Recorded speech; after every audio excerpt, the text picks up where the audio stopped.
Ladies and gentlemen, welcome back to another video on the channel. Today's video is going to be a little bit different. I've been contacted by the creators of Kingdom 2 Crowns to do a little review of their new DLC called the Norse Lands for the game. And to be honest, it's pretty cool. It's pretty interesting. So I'm going to be doing like a full review of it, as well as basically saying exactly what it is, stuff like that, and then giving you a few tips and tricks to help you along the way to find it a little bit easier than what I did in the start, because I didn't have a clue what I was doing at first. Then I got the hang of it, and now I'm not too bad, not too bad. Anyways, let's dive straight in. Alright, so first of all, what is the actual game? What am I trying to tell you about? So Kingdom 2 Crowns is an award-winning micro-strategy franchise game, and the game is getting a huge content update called the Conquest Update. Alongside that, we've also just got the Norse Lands DLC, which has now been launched, so it is the best time to jump in and get playing to share the experience with lots and lots of players worldwide. Now, the actual Norse Lands DLC is set in, obviously, a Viking type of culture, and that's based around like 1000 CE. It's an entirely new campaign, which is bringing you lots of new stuff, including like new rulers, new citizens, bloody all citizens now defend, which like they didn't on the past one, which actually makes it a lot easier. And it's, well, not a lot easier, because they don't like full on defend like the troops and stuff, but it is a lot better, and it is definitely helpful when you're trying to defend your little village, little city, whatever you want to call it. On top of that as well, you will find some new weather conditions and weather effects to make it a bit more kind of interesting, to fit the theme of that Norse Viking experience. And then on top of that, you also get a little bit of the unrelenting nature of the Norse lands.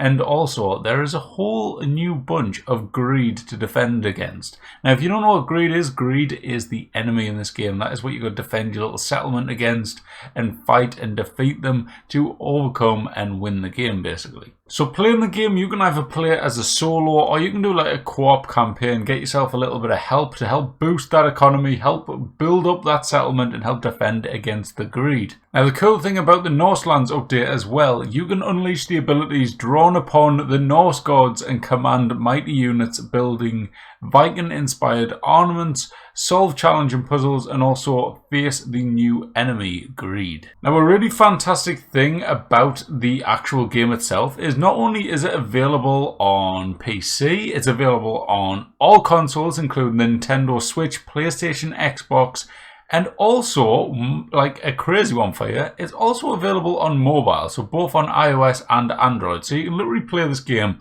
on every single platform. And I've got to be honest, guys, it is really addictive. At first, it's a little bit slow, but once you get into it and start understanding exactly what you're meant to be doing, you will then realize how addictive this thing can get. And it's really challenging as well. Like, I haven't been able to get past day 32 now, and it's doing my head in. I can't get past it. But anyways, I'm going to dive straight into my review, tell you all what I think about the game properly. So straight away, as I started playing the game, the first thing I noticed was the graphics. Now, in graphics, I tend to be quite a snobby person. I like to have very crisp, very realistic graphics. So for this, it was a bit of a different type of experience coming from the type of Fallout or Battlefield type of fan base that I have. So playing this game at first, I was like, how do I feel about this? But then the more I actually played it, it kind of has this like quirky kind of design to it. It's got this kind of pixel art type of design, and it's actually really cool. Like, the more you play it, the more you learn to love it more and more. So it's kind of like years and years ago,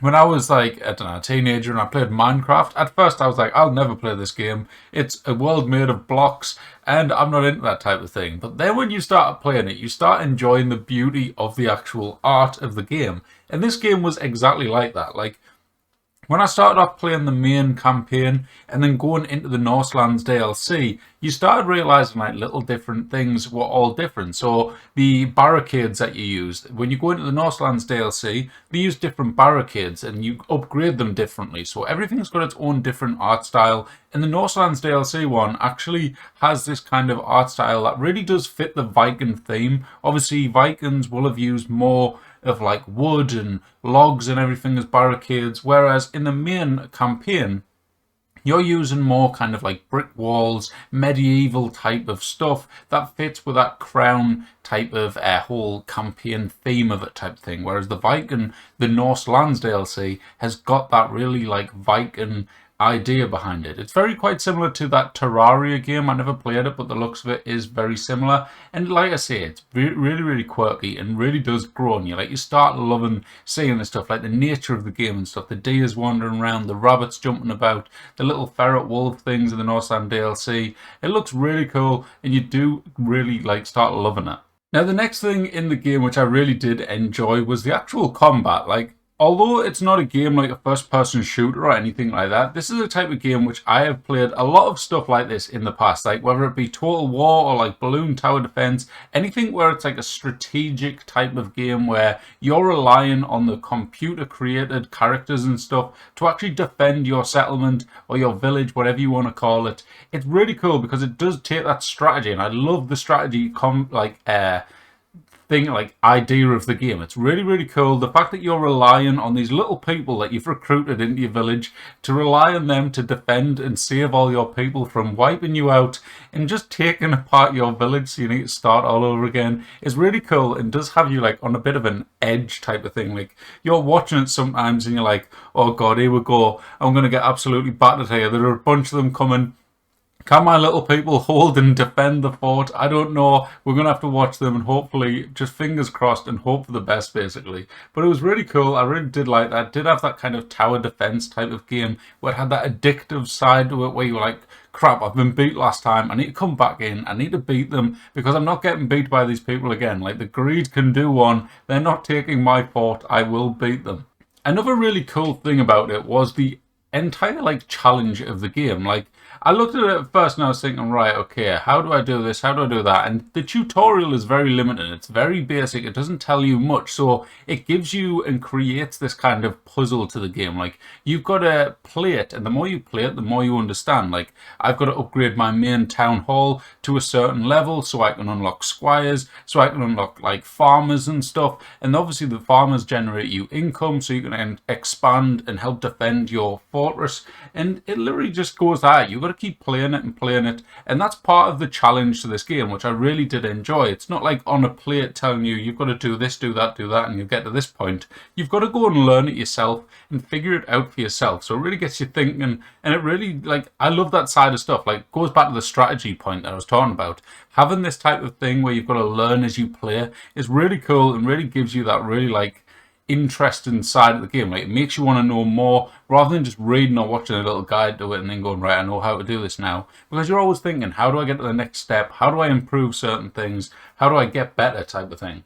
Now, going into the Norse Lands DLC from the actual main campaign, I feel like it brought a lot more of a challenge. The Norse Lands DLC to me seemed a lot more challenging. Straight away, the greed had like the upgraded enemy variants of them with the masks on and stuff, whereas in the main campaign, you didn't get them for a little bit. At first, it was just standard greed, so it was a bit easy at the start. But when I first started playing the Norse Lands DLC, it was really tough. These guys were coming with the grey masks on, and it was really tough to try and help defend. I was getting absolutely battered for the good first few rounds until I started getting a bit of a foothold and a defensive position in place to kind of defend myself against them. It was a proper struggle, but it was fun.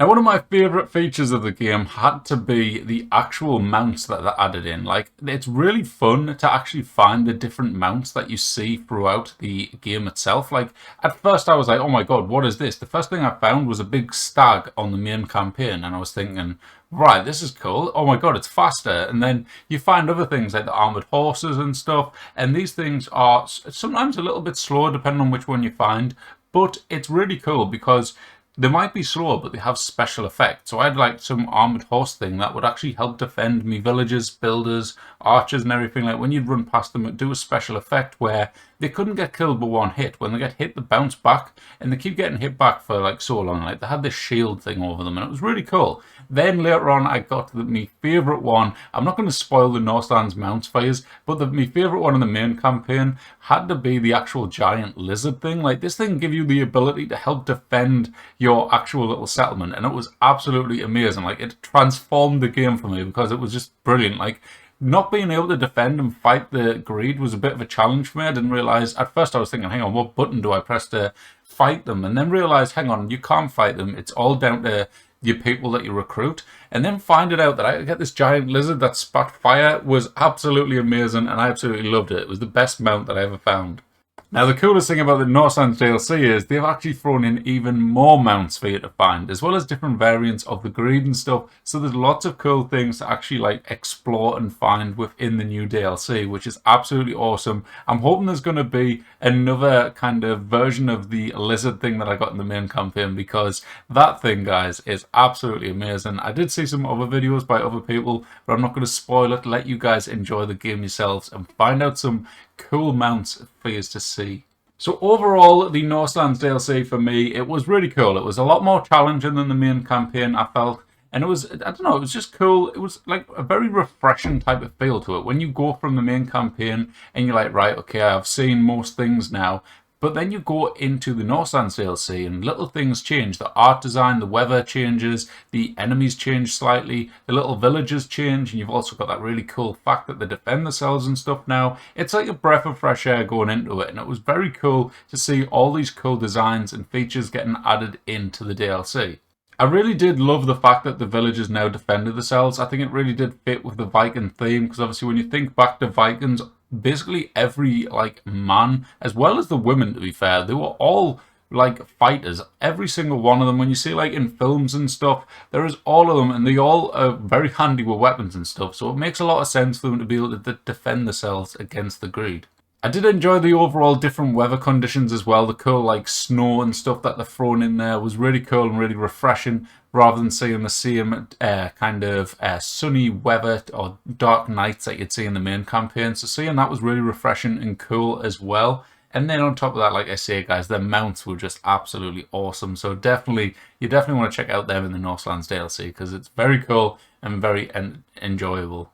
Well, that's it, guys. That is my review of the Norse Lands DLC in Kingdom 2 Crowns. I hope you guys did enjoy. Make sure to check out the game. There is a link down below for you to check out, so check that out in the description or the top pinned comment, either or. It's definitely worth a little bit of fun. If you're a bit bored of whatever game you're playing now and you want to go, you know what, I want to try this out, it'll definitely, trust me, it takes a lot of your time out of your day, because I literally sat there and next thing you know, it's like an hour's gone by. And another hour's gone by, and you're like, crap, I need to build up the city. I still haven't finished moving to the next island, and an hour's gone by. Like, what's going on? But it was genuinely a lot of fun. I did really enjoy it. So thank you, guys, over at the Kingdom 2 Crowns for getting in touch, getting me to do this review and stuff. It was very enjoyable. Something very different. I'm kind of boring. I stick to the same games and just play the same games over and over again. So playing something different to a different type of theme that I normally play was really refreshing, and it was genuinely really enjoyable. So thank you all for watching, and I'll catch you in the next one. Make sure you hit the like button, guys. That'd be awesome as well. And subscribe. That'd be lovely. See you later. Bye-bye. Attention, citizens. Nuclear strike imminent.